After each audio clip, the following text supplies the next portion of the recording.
ditanggap karo Kementerian mapan nggon Kementerian Dalam Negeri ana ing pusat Jakarta orang gumun ya ditanggap ana ing kantor-kantor Balai Kota Semarang wis ping pira wae, Balai Kota Blitar, Balai Kota Tuban dan lain sebagainya. Aku wis marambah makaping-kaping ning atiku ora bakal gumun. Oh ngono.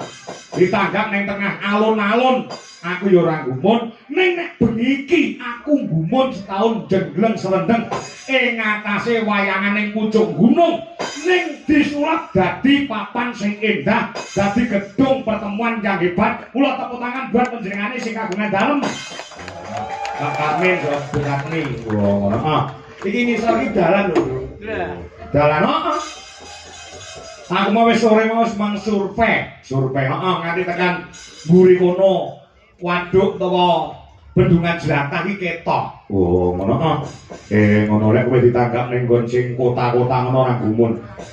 Ing atase lugune ora duwe latar paribasane ning kersa nanggap dibudidayakne supaya iso kelakon pagelaran wayang kulit. Pancen ya kaya ngono. Iki sak nggo traktat iki tok entek pirang puluh yuta jajal pikiran.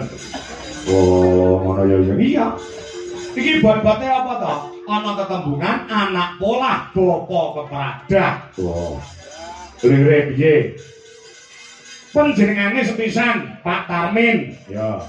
Nalika biyen duweni unek-unek ana jroning ati. Merga putrine penjane Pak Tarmin saha Ibu Katmi kuwi mung siji no. Oh, ngono. Penjane Mbak Roro Dewi Lestari ya mung siji kuwi tok. Nalika cilikane biyen kuwi gampang lara, gampang gering utawa gampang kesandangan penyakit. Ya. Saking tresnane wong tuwa menyang anak nganti kewektu tembunge, kewektu pangandikane, kewektu janjine penjane Pak Tarmin saha Bu Katmi.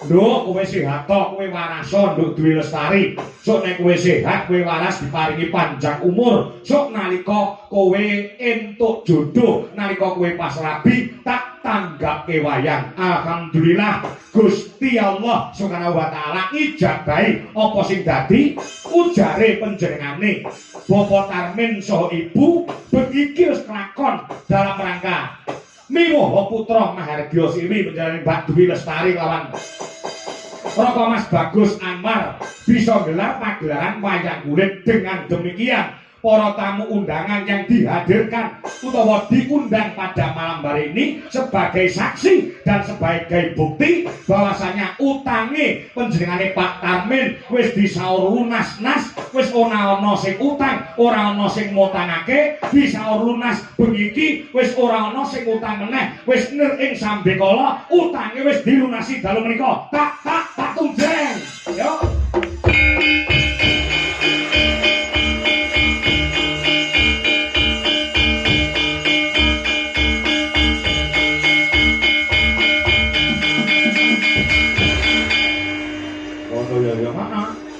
Tapi begini intine kuwi. Oh, maaf. Ya. Ya ngestoke jamu. Maaf. Mula para tamu undangan sing lawan mau kewan rawuh dalu menika dipun suwuni pandonga ya. Utamane kelawan panjenengane Bapak Tarmin saha Ibu Katmi, medune kelawan panjenengane Mbak Dwi Lestari saha Mas Saiful Anwar ya iki mijil saka ing Tegal Jawa Tengah. Begini wis kinalungan kanugrahan dening kurbane Gusti Kang Maha Wika. Awan mau wis diijabke lan ditemokake.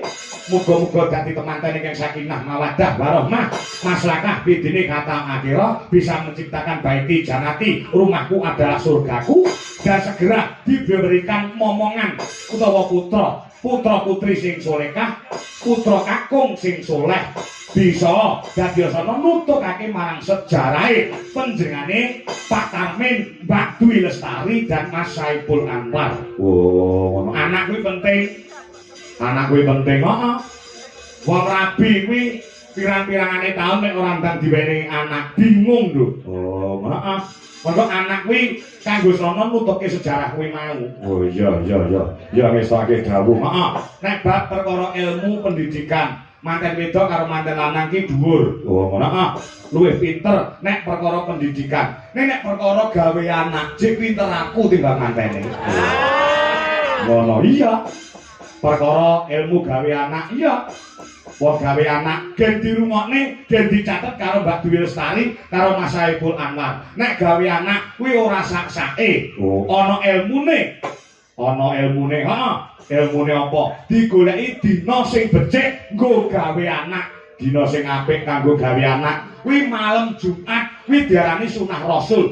Wong lanang karo wong wedok nek wis diakati nikah sah negara lan agama, kuwi nek kumpul karo bojo, lah kelon-kelon ya.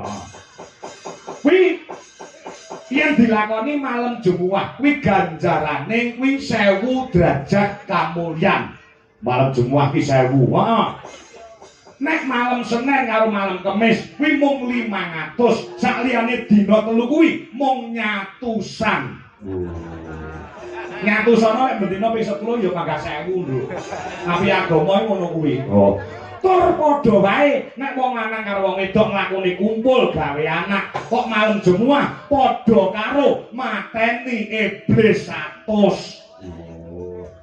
Oh, lanang karo wong wedok nek malam Jumat kumpul padha karo mateni iblis 100. Heeh. Pamane Mas Saiful kuwi gaweane akeh. Nganti lali, Mbak Dwi Lestari kok kudu ngelekne. Ngelekne piye? Bar ngisake delekke Mas Saiful. Nuwun sewu ora pengin mateni iblis 100 ngono pamane. Heeh. Iya. Wong gawe anak ki ana pantangane. Ana. Aja gawe anak pas ra nang omah. Sebabe iku lek dadi anak biasane anake senengane dolan, senengane lunga, ora saba omah. Gawe anak nek pas ora ning omah kuwi iku dadi anak iso uga anak kuwi ora seneng saba omah, senengane dolan. Heeh. Ana pantangane meneh gawe anak. Ana. Aja gawe anak nek pas kesusu arep lunga. Iki lek dadi anak, bakale anak kuwi mau bakale boros, cakala mangsa kentekne bandane wong tuwa. Ngono iya. Lah sing angka 3. Aja gawe anak udo mlejet. Lek udah mlejet iki kok bakale anake ora pati duwe isin. Oh iya. Udah negarane cekala mangsa ora dienggo tur ya ora duwe isin. Oh, sik Pak. Aku tak takon mumpung sampeyan ngendika. Monggo jenenge wong lanang karo wong wedok kuwi nek kumpul nek ora udah mlejet, ora marem, iso disikapi men duwe anak sing duwe isin. Sikapane piye? Oleh udah mlejet ning ora ketang selembar kain nemplek ana ing awak. Contoh upamane nek ora mlejet ora marem, kuwi sing wedok nganggo kaos kaki tok sisih ora apa-apa. Oh, ngono. Sing lanang nganggo kopiah tok ora apa-apa. Nek yoga ya nganggo blangkonan tok. Galang ya ngono. Heeh, kuwi ya blangkonan. Oh. Ngono. Bareng kiri gerak copot. Lakone kuwi lah iya. Ngono ya maaf dan luar biasa menanan. Iya ngestoke dawuh. Maaf, kuwi wae sing tak aturke ora kok jeneng nuturi ora ning ngusul. Ya ngestoke dawuh. Maaf. Luar biasa. Ya iki pancen beda lain daripada yang lain. Oh, ngono. Ya. Ya dasare putra mung siji Mbak Dwi Lestari. Nek panjenengane Pak Tarmin kuwi senengane Mbak Elisa Purkarus Alaso. Oh, ngono. Nah, nek Mbak Dwi Lestari kudu eneng Niken Salindri. Oh, ngono. Lah, nek Bukatmi kudu enek Garenge. Oh. Lah wong telu duwe karep dhewe-dhewe ning kabeh disembadani. Mula tak kira bengi iki mempancarkan rekor di Kabupaten Karanganyar sing wis wani wayangan bintang tamune Niken Elisa karo Gareng cuma ada di Blodro Tlobon Jatiyoso panjenengane Pak Tarmin saha Bukatmi. Mula kanca-kanca tepuk tangan buat beliaunya berdua.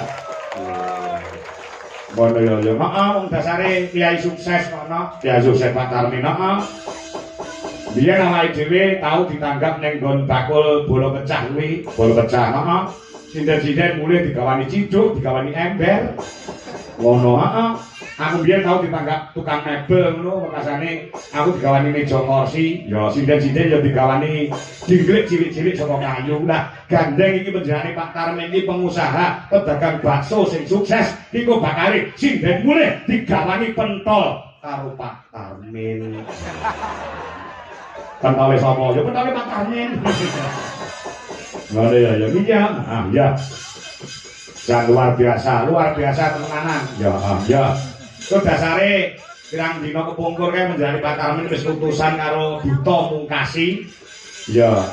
Ngono ya, tindak bane dhewe menehi tonjokan ya kang sato paring pelunasan. Oh, lunasi awake dhewe. Ngono.